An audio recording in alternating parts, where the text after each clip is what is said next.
realtor picked up the phone, and I introduced myself. I told him that I was interested in the property and I wanted to know if the seller would be interested in doing a creatively financed deal. The agent was not familiar at all with this concept, so I explained it to him. I told him about seller financing and what it would entail. After a back and forth, we concluded the call by having me ask the seller 3 questions. How much debt does the seller have on the property?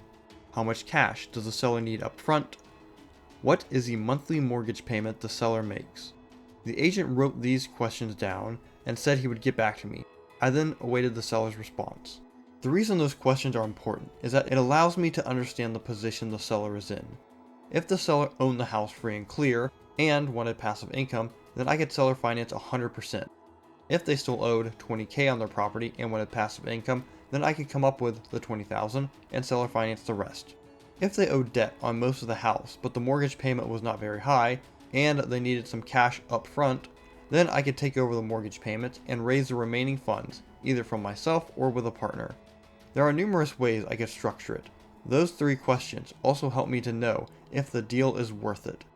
Since my intent is to rent out the property for long term, if the mortgage payments are higher than the highest rents in the area, then I know that the deal will not work.